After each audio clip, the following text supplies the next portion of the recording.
tell the story of the Camino. So what I did is I chose one or two recipes for each location. And Camino for me has been a gift. Again, touching back, it's a gift of simplicity. It's a gift of reflection. It's a gift of trying something new. May have lost a close family member, or may have had a falling out with a close friend, or their career may not be coming to the way they want to, and living in the moment, because that is the Camino. You're really not thinking about what happened yesterday. You're not really thinking about tomorrow. Being able to just walk out, shower, and walk out with my hair wet, no makeup, and looking happy is just such a gift. It really is. Welcome, pilgrims, to the way to your why. What if your path isn't meant to fit into just one identity, but to live at the intersection of many? Today, we are joined by someone who moved between two worlds, culinary arts and real estate. Yet at the heart of both is the same purpose, creating connection, belonging, and sense of home. From the kitchen, where food becomes presence and culture, to helping others find a place to call their own. This is a journey about redefining success, embracing multiple callings, and discovering that home may be something we carry with us. Thank you for coming today and being with us, Yosmar. How are you doing today? I'm good, and yourself, Efrain? Good, thanks. So we just met at the gathering, the American Pilgrims on the Camino gathering that just happened a few weeks ago in Texas. And then we were talking about that you have walked 10 Caminos. Can you tell us a little bit about that? Well, I've walked 10 pilgrimages. I've walked the Camino de Santiago 7 times since 2011. The first 2 were the Camino Francés. And never thought I would walk it more than once, like I think many pilgrims. Then I walked the Camino Portugués Central, Camino Sanabres, parts of the Camino del Norte, then the Camino Primitivo, and the last Camino de Santiago was Camino Portugués da Costa, and that was this past year. I've also walked the Via Francigena from Lucca to Rome. That was in 2022. And then I've walked the Kumano Kodo, which is a sister pilgrimage to the Camino de Santiago, twice. First in 2015, and now just like a month ago, I finished walking it. Oh, so nice. Yeah. So when you were in the gathering, you just recently coming from that trip. Yeah, I flew straight from Japan to the gathering. I didn't come home first. Oh, wow. Yeah. Okay. Yeah. And I guess because of your background, you are in Florida, right? Yes, I am in Florida. I live in Miami. So to me, it didn't make sense to fly to Miami to the next day, fly back to Dallas. So or Dallas, San Antonio. I was flying through Dallas and I went to San Antonio. Okay, so. Nice. Then, and since you have walked so many Caminos, or those pilgrimages 10 times, what made you make that year after year and repeat and doing another one and another one? So what is that, your interest? So, each one has a story. Like I mentioned, I never thought it was going to be more than once. The Camino was something that the first time I heard of it, I think the first time I heard of it was 2007. So about 4 years before I went. And a friend of mine was, we went out one night here in Miami Beach. We were having a good time. We walked too much in high heels. And I had blisters in my feet at 2 a.m. I had quite a few blisters in my feet. And this friend said, if I were on the Camino, I would have treated my blisters this way and that way.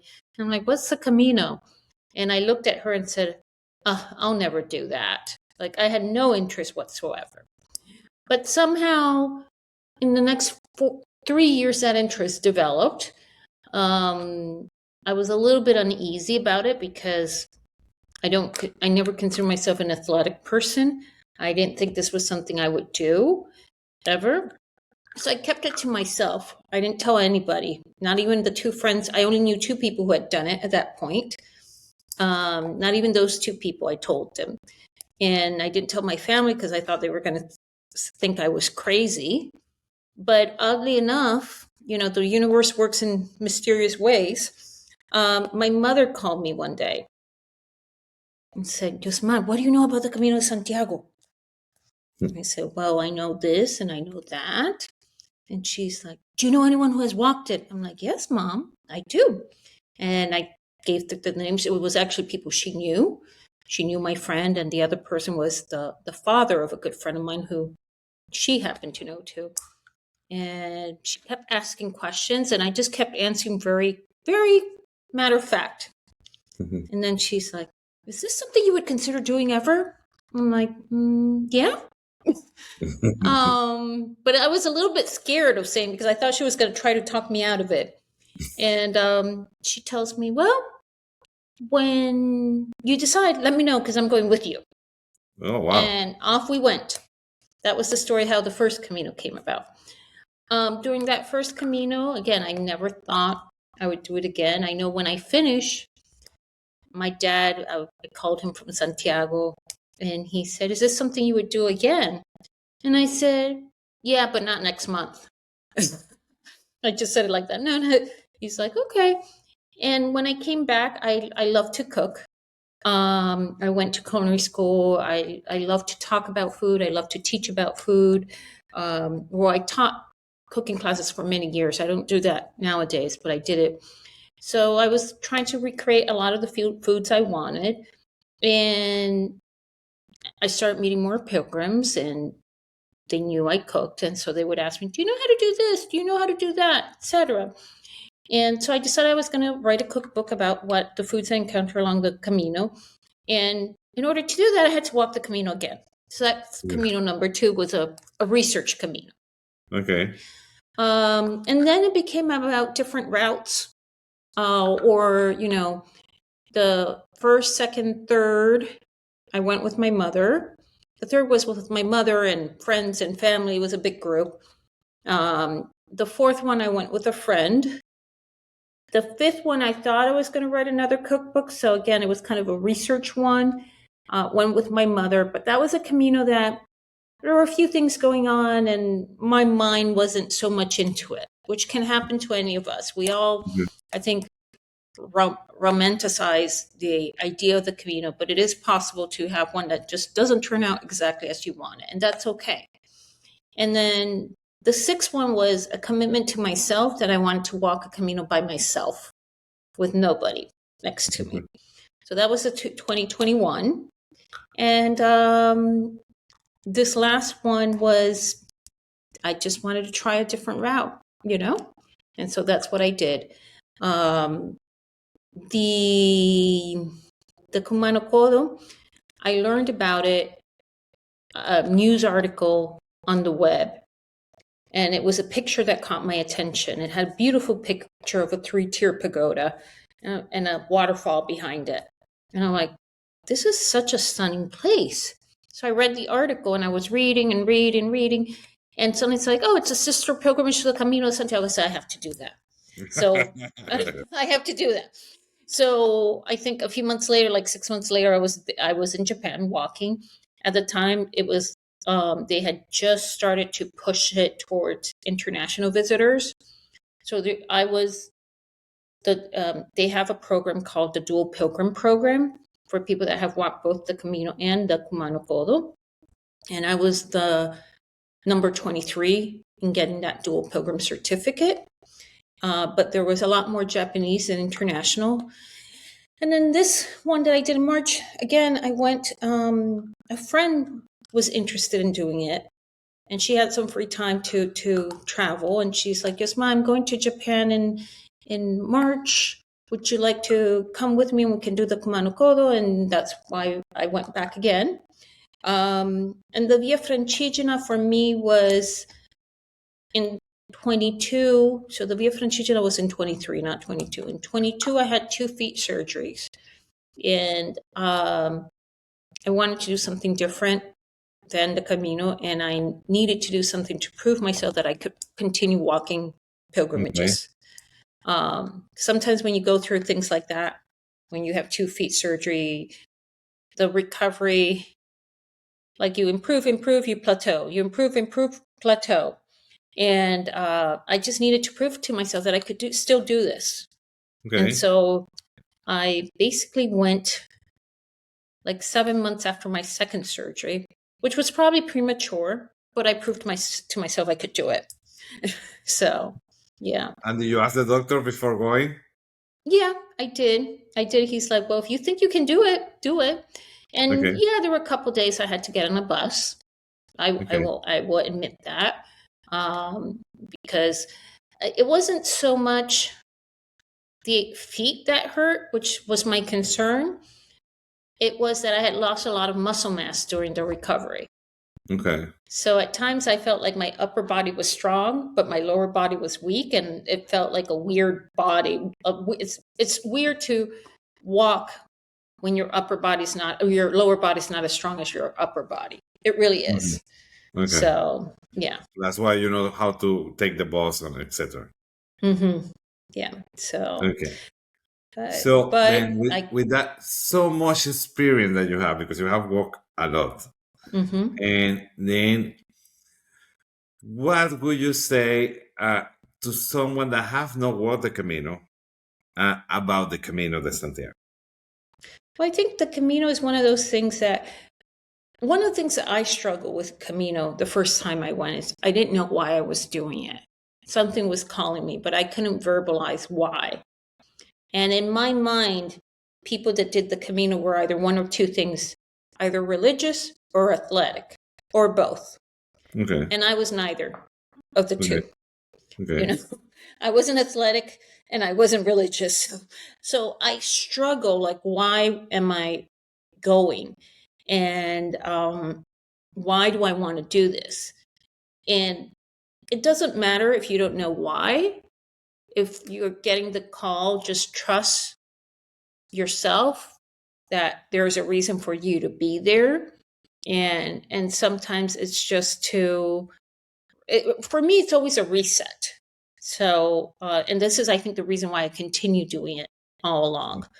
But if for someone doing it the first time is like, don't overplan, don't overthink it. Yes, prepare as much as you can, because, there's no amount of training that's going to prepare you for the Camino.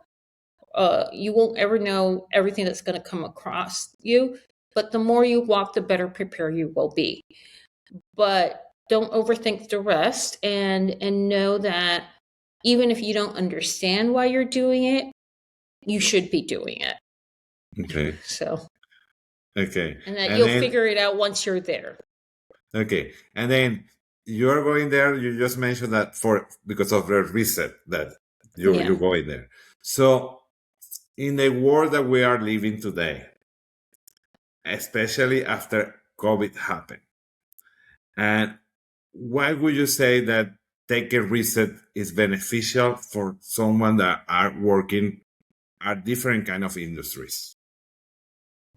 Well, I think we all have challenges, whether they're career challenges or personal challenges. Some of us, some people may have lost a close family member, or may have had a falling out with a close friend, or their career may not be coming to the way they want to. And it's very easy, or at least me, I don't know if it's easy for everybody else, but it's very easy for me to get kind of consumed by my problems, and I think putting yourself out there what you're doing is living in the moment, because that is the Camino. You're really not thinking about what happened yesterday, and you're not really thinking about tomorrow so much, other than how are my feet, where am I going to sleep, and what am I going to eat.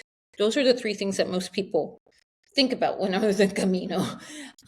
You're not thinking like, if I don't talk to Efrain today, I won't be able to prepare the presentation that I have tomorrow. And then the next day I won't, my boss is going to be mad. Or if I don't run this errand today, then tomorrow I can't do this, etc.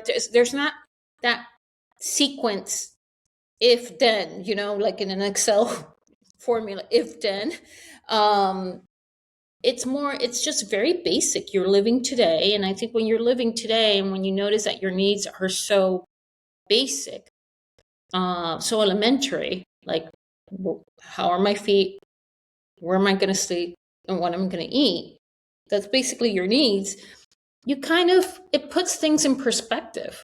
It helps like say, you know what? Yes, I miss this person tremendously, but I have great memories with them. Or, someone that may have passed away or falling out. Yes, I miss our friendship tremendously, but I did the best I could in this situation.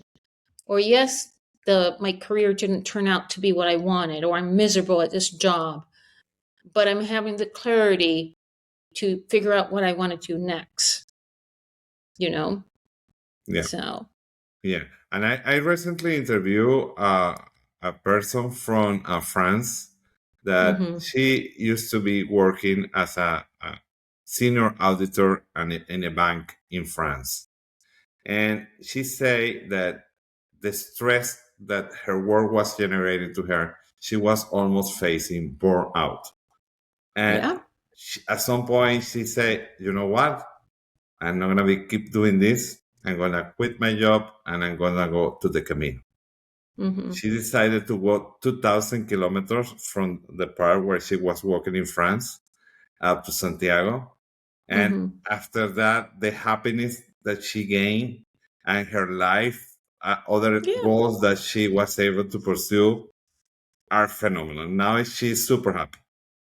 Yeah, and it's not that suddenly all your problems are solved. It's not like a magic pill that you take and suddenly all your problems are gone. No, it's more how you relate to those problems or how you handle those problems.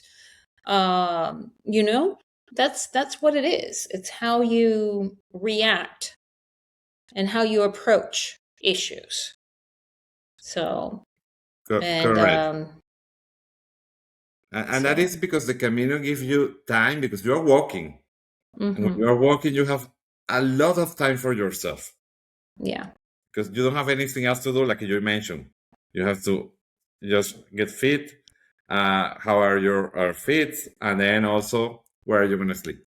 That's pretty much it. The other else is just relax, talking with other people about just common things, but then there are no problems there. Maybe some issues that you someone talk about at some moment, but they're just you are into it with a conversation with another person all the time.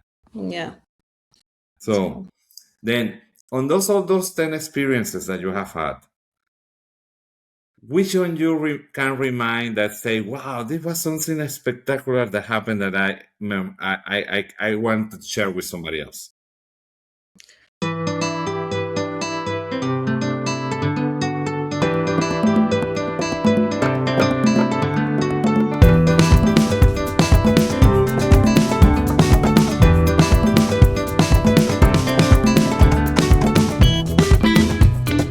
Well, I mean, there's the experiences overall. I think when I did the Kumano Kodo for the first time, the Kumano Kodo of all the pilgrimage I've done is definitely by far the most challenging, physically challenging.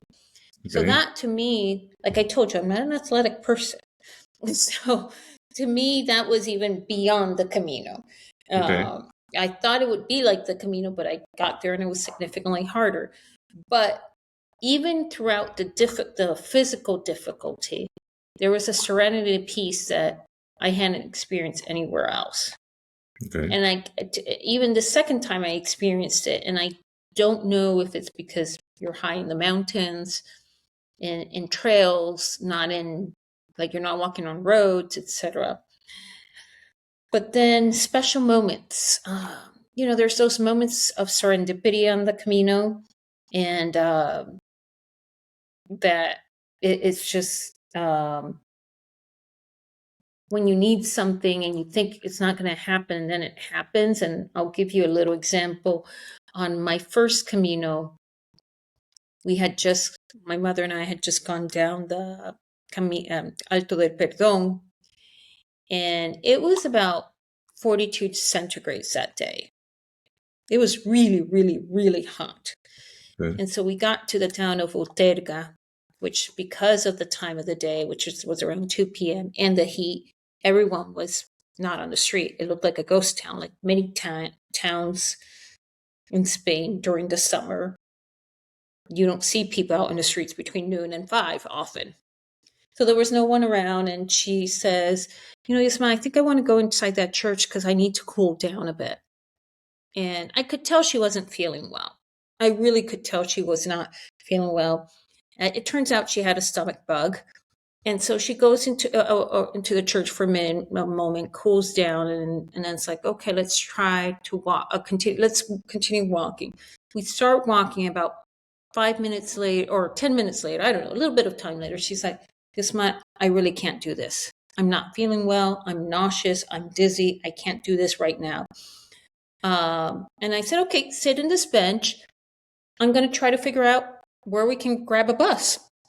And so I see a bus stand, and I go to the bus stand, and there's these signs with all the names of the streets, which meant nothing to me. Absolutely nothing, even though, I'm fluent in Spanish, but because it was the first time I was walking through this town, like Avenida San Sebastián, Avenida del Santo Ignacio. I had no idea where those avenidas were. So I was like, I don't know what we're going to do. So I told my mom, I said, Mom, I think we're going to have to walk. I don't understand these buses. There's not one business open. I don't see another human being. I don't think we have an option. We have to walk. She's like, well, call a taxi. I'm like, Mom, where do you want me to call a taxi? Where? Like the businesses. And back then, like this was 2011. So it's not like I had a cell phone, but I wasn't really using it, And I'm like, where do you want me to find a taxi? And she points behind me. Is that not a taxi? And surely enough, there was a taxi coming by. Okay, wow. So it was just out of like the universe sent us a taxi. So I hailed it, and it took us to Puente la Reina. And yes, she was, or Estella, I can't remember, one of the two towns. I think it was Estella because we spent a couple days there. She wasn't feeling well at all. And then I caught whatever she had. So we stayed 2 days there getting better. So, okay. Yeah. Okay. And then talking about your book, the book that you just, you write about culinary. So do you have it with you? Yes, here. Taste of the Camino. Okay. And can you tell us a little bit what kind of tastes are in that book that you write? Yeah, so this book, the way I wrote it, most cookbooks are written like appetizers, soups, salads, main dishes, desserts. And this one, I wanted to tell the story of the Camino. So what I did is I chose a recipe for each location, one or two recipes for each location. And so I start with the French Basque country, Pays Basque. Okay. And the first recipe is the Basque chicken. Okay. Chicken. And then the next one is the Gâteau Basque. Okay. And so I kind of tell the story of each dish as it related to my experience in the Camino. Oh, wow. When I speak about the Gâteau Basque, for instance, I tell that I learned how to make this cake in culinary school. It was the first time I was exposed to it. So I knew when I got to San Juan de Piedeport, I had to have it. And it was like, for me, like, I think I write in the book that it was my Camino baptism, Okay. And then there's recipes like when I get to it's either Roncesvalles, I have trucha la Navarra, something I tasted for the first time in Roncesvalles, and that is very typical of that region. And so some dishes are very quintessential Spanish, like tortilla española. But I put it where I had one that really was really special. And I remember, I think that was in Barbadelo. And then others are dishes that are very specific to the region, like trucha a la Navarra in Roncesvalles, sopa de trucha in Hospital de Órbigo, caldo gallego, I put it in Osebrero because it's from Galicia, and I end the book with tarta de Santiago en a queimada because it's Santiago. I thought those two were very celebratory. Okay. So, And if someone wants to get that book, where do they can get it? so it's in two places. It's on my website, which is whiskandspatula.com. I don't know if you can Okay. see that, as Yeah. well as Amazon. Okay. If you get on my website, you have the ability to ask for a personal dedication. Okay. If you get it on Amazon, I mail it, but there's no way for me to add that personalization. Okay. So, Well, okay. that's good to know. And then Mm-hmm. that Camino, then, or those Caminos that you have walked, how can you relate those with your experience in the day to day?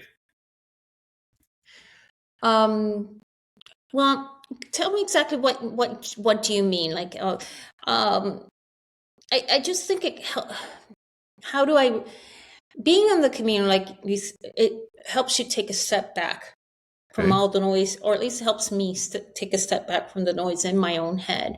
So I think day to day, when I have a situation that is stressful, or I remind myself of the Camino.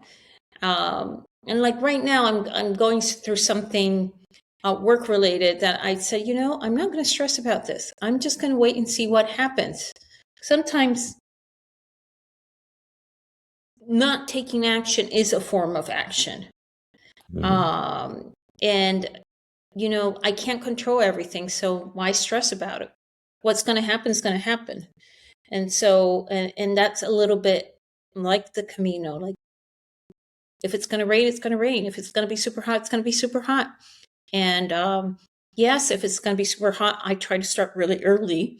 And if it's going to rain, I try to have a raincoat. But beyond that, I can't really control whether that raincoat is going to be good enough or not, or if Correct. I'm going to start early enough or not. Because if you're walking the Camino and it's raining all day long and it's torrential, no matter how good rain gear you have, you're going to get wet. Every Correct. single fold of your body is going to be wet. Everything is going to be wet. So, I prepare as best I can, but knowing that I can't control everything. Correct. And well, So, that has a very good similarity with life and mm-hmm. anything, and then also at work.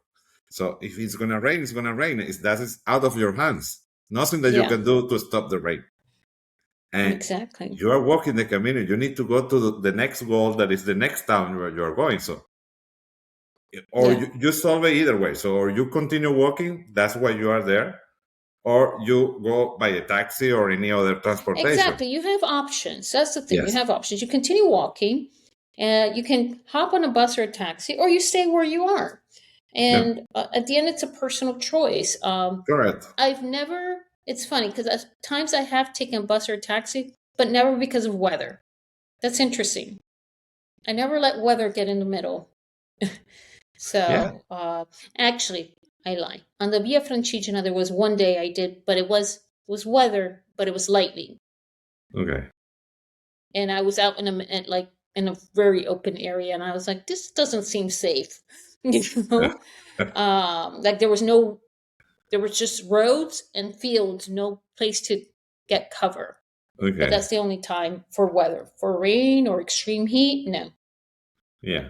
And So, then when you are working, you some a lot of time you worry for things that you cannot control.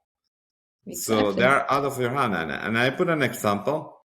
I used to lead a group in a company that I work for, and then there were about four. My team was four people, and when it was when COVID happened, Mm-hmm. and I remember that the team started worrying about it, that we're gonna be fired, we're gonna be laid off because of the COVID, and say at this moment I don't have any news about that. If I know something, I'm gonna let you know that that's gonna happen. But at this moment, I think that is something that we should not worry about it because I don't have any information that tells you that. Well, they used to worry that for every month, every month and a half, they remind me we're going to be fired or all that. So don't worry about that. Nothing has been said about that. Mm-hmm. And the thing is that you don't have a control of that situation. COVID is out of your hands. If the company decide to lay off you, that is out of your hand as well. What you have to do is worry about the present and do your job. That's the only thing that you need to worry. Well, we stayed in the company for 4 years prior we were laid off. What was Wow. the value of worrying so much for so much time, and at the end you continue in the work for 4 years? Exactly. So live the present always. Mm-hmm. And that's the beauty about the Camino, that you are always living Because the present. in the Camino, it's really easy to really live in the moment, and like, I'm not concerned about what happened yesterday. I'm not concerned what's going to happen, or I'm not concerned that I have to do something today so something else can happen tomorrow. Okay. Because that's what life is. Like, sometimes you have to do things today, so because you're aware that something is dependent on what happens today, something that needs to happen tomorrow is dependent on what happens today. Okay. Yeah, absolutely. And then you came back just a month ago from your last pilgrimage. Are you considering to do another one next year? Most likely. Most likely I will be doing the Camino del Norte. I consider it doing it. Well, I have two things that I like to walk. One is the Camino del Norte, from Irún to Santiago. And then the other is, there's a pilgrimage in Norway. Many people call it St. Olive's Way, but really St. Olive's Way starts in Sweden. The route I want to take starts in Oslo. But I think I'm going to do the Camino del Norte first. And I was considering doing it this year, but there's a lot of things I want to do this year too. So I said, I did one pilgrimage this year. I can do the next. I can wait for another pilgrimage until next year. Okay. And so that came to the next question. Why would you consider that once someone do their first pilgrimage, they wanted to do another one, and another one, and that sometimes doesn't stop? Why would you say is that the reason for? I think there's a couple of things. It's a few things. One is that I think I personally see a value in, and it's a privilege. For me, it's a privilege to be able to go to the Camino. The privilege of being able to reset, having the time and the flexibility to do that is a privilege for me. But just that ability to go and reset, or ability to go and live a much simpler life. I don't know if it's because I'm getting older, but I feel like I really value simplicity more than ever. And the Camino gives me that. Okay. Just living a simpler life. I live in Miami Beach, where a lot is driven by appearances, and it's a fast pace, etc. And being able to just walk out, shower, and walk out with my hair wet, no makeup, and looking happy is just such a gift. It really is. And I don't care if my hair is wet, or I have no makeup, or I'm wearing the same clothes every day. I really don't care, which is not something in my normal life. So it's just the simplicity, I think. Yeah. How easy is to live. It's a reminder that it's so easy to live a simpler life, and that there is a value in a simpler life. And that I really walk the talk. I know people that say, "Oh, I love simplicity," and then they keep filling their lives with material stuff. That's not simplicity, in my book, at least. I'm at a point where I do want to simplify my life. I want to get rid of stuff. I don't need to change my car as often.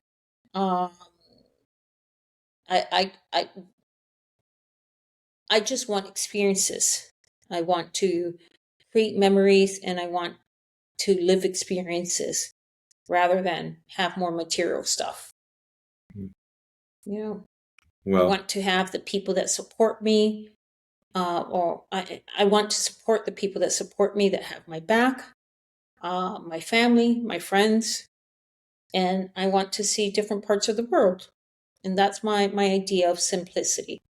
It's not about having more material assets. Okay. That's nice. Well, we're approaching to the end of the conversation. And then as a last question, so how would you define the Camino? What is the Camino for you? What do you mean how I would design it, how I plan it? Define, the definition. Oh, define. Okay, define. Okay. The Camino for me has been a gift. Again, but touching back, it's a gift of simplicity. It's a gift of reflection. And it's a gift of trying something new. So that's how I would define it.